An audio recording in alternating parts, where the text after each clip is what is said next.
Efectivamente. Pues Luisín decía que el país sigue, hay informaciones importantes que compartir con ustedes, por ejemplo, tal y como se esperaba, el proyecto de reforma a la Constitución de la República que ha enviado el Poder Ejecutivo al Congreso por la Cámara del Senado, la Cámara Alta, ya eso comenzó a caminar, ya la Cámara Alta ha informado que está designando una comisión bicameral, tal y como se había dicho en este programa, tanto por Alfredo Pacheco, presidente de la Cámara de Diputados, como por Ricardo de los Santos, que es el presidente del Senado de la República, tal y como ellos habían adelantado. Se está creando la comisión bicameral, es decir, una comisión de representantes de la Cámara de Diputados y representantes del Senado de la República para que el proyecto pueda avanzar y para que cuando rindan el informe para ambas cámaras, entonces haya un conocimiento pleno y rápido de las observaciones que se pueda hacer al proyecto que ha sometido el Poder Ejecutivo. 8 senadores, comenzando por Pedro Castrein, van a conformar la comisión del Senado de la República. Hay que recordar que Pedro Castrein es el vicepresidente del Senado de la República, senador por la provincia de Samaná, abogado con una dilatada carrera como abogados, de manera que a él le corresponde dirigir esa comisión. Forman parte de ella también Omar Fernández, que es el senador del distrito, Lía Díaz de Azua, entre otros. Ramón Rogelio Genao, Cristóbal Venerado Castillo, Félix Bautista, Antonio Tavera Guzmán, ya usted mencionó a Lía Díaz y Franklin Romero. Son los 8, con Pedro Castrein presidiendo. Ahí están los tres senadores de oposición, que son Venerado Castillo, Omar Fernández y Félix Bautista. ¿Venerado de oposición? Sí, tengo entendido que, yo creo que es de la fuerza. En la oposición no es de la romana. La fuerza tiene 3, romana, tres. La romana, Omar y Félix Bautista. Hay 2 de los 3 de oposición. Creo que el Venerado es del gobierno. Debo Hay que precisarlo, sí, porque creo que la romana Espíritu Santo, algo así que se llama. Creo. Sí, correcto. No me equivoco. Correcto. Es el nombre de la banca de allá. Sí. Pues ahí está la oposición. De los 2 senadores de oposición, hay que ver los de la Cámara de Diputados, quiénes son los que van a representar a la Cámara en el estudio del proyecto. Yo he planteado, y lo repito ahora, que estoy esperando el momento en que el Congreso decida la convocatoria a vista pública o que le dé un espacio de participación a la población para que pueda llevar sus opiniones al Congreso antes de que el proyecto sea sancionado, antes de que el proyecto sea conocido o sea sometido ya a votación por parte de las cámaras. Hay, y veremos lo que ocurre con esto, hay muy en el ánimo de los congresistas una cuestión que nosotros hemos comentado bastante y hemos tratado con juristas, con abogados, y es sobre la soberanía de la constituyente al momento de conocer sobre la propuesta de reforma que envía el Poder Ejecutivo.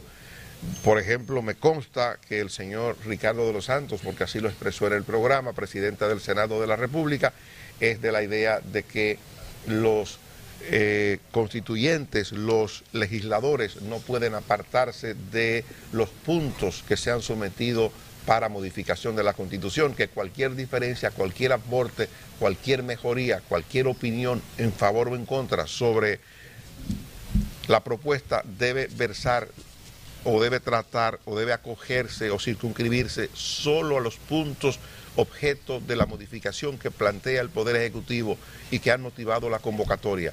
Sin embargo, hay otros legisladores, incluyendo al presidente de la Cámara de Diputados, que cree en la soberanía del constituyente al momento de examinar la Constitución de la República para su reforma.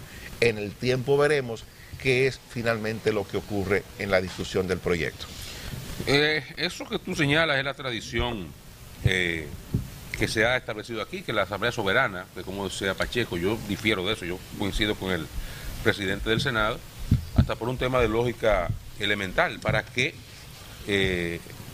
establecer una ley que declara la necesidad de la reforma, si eventualmente esa ley se puede omitir y los legisladores pueden hacer, los asambleístas en este caso, pueden hacer lo que les venga en gana.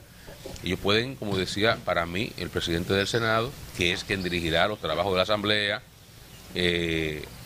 mover o cambiar cualquier cosa dentro de los artículos que están señalados por la ley para ser modificados. No tienen que, son soberanos para cambiar lo que sea, porque es una propuesta que declara la necesidad de la reforma. Esa propuesta puede aprobarse o rechazarse o modificarse, pero dentro del marco de esos artículos que establece la ley. No pueden salir con una cosa por allá, un artículo que no está mencionado.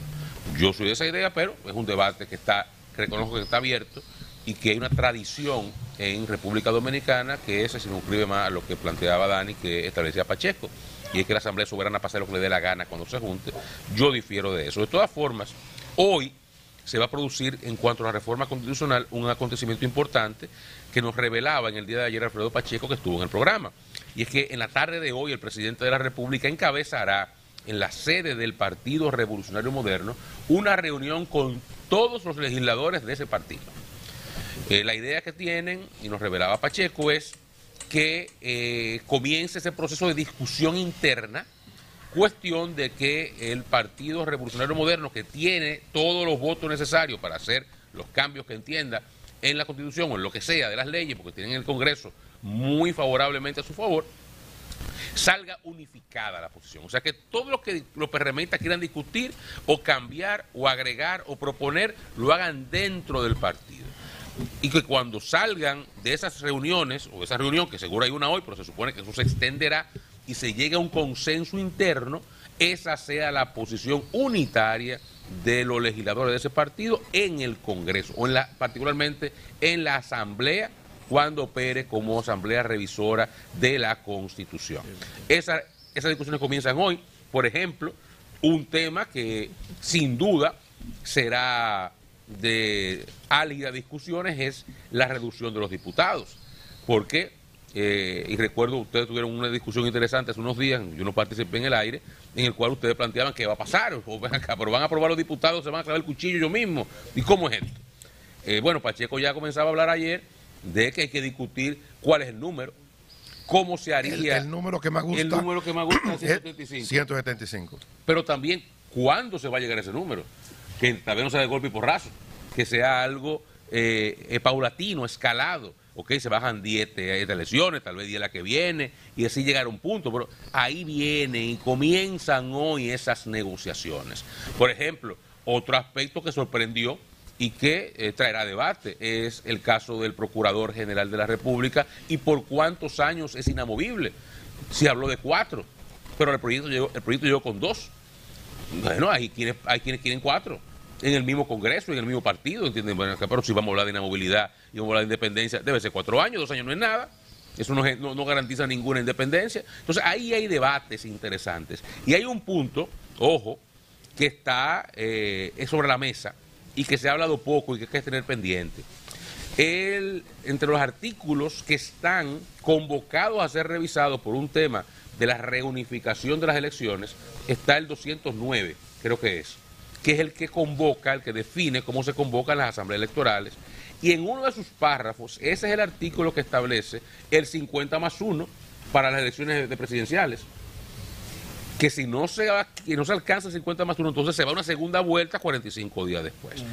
Ese artículo está entre los enumerados, no para modificar esa parte, ese párrafo, sino para, en una parte donde dice que las elecciones municipales se celebran el tercer domingo de febrero, cambiar eso a que se celebran conjuntamente con las presidenciales y las congresionales. De manera expresa no está para modificar eso. Pero está dentro de los puntos que está convocando al Congreso para modificar la Constitución. Y en ese caso, en cualquiera de las versiones, tanto la versión del presidente de la Asamblea como la de Pacheco, de que es soberana para los artículos citados o para lo que le dé la gana, lo puede modificar. Perfectamente. Y eso es un tema que, como se sabe, desde el año 94 hay un elemento allí presente. Sí. Sobre si hay un sector de lo que era PRD, que hoy es PRM, que gobierna el país, que ha dicho eso, que ha intentado en más de una oportunidad o que ha planteado en más de una oportunidad la modificación de ese tope del 50+1. Que ellos dicen que le jugaron una mala pasada porque eran 45 que se establecía ahí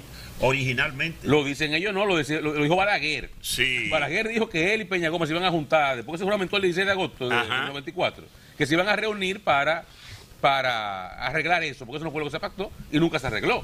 Pero ya es una dinámica que hay aquí, que incluso cuando se ha planteado, no solamente encuentra la oposición de los grandes partidos, digamos el principal adversario en su momento del PRM hoy, que fuera PLD, tanto versión morada como verde, sino que incluso los partidos minoritarios, esos 30 y pico, 20 largos de partidos minoritarios que dependen, su vida depende de hecho de ese 50+1, porque ahí es donde ellos se valen, donde ellos se validan.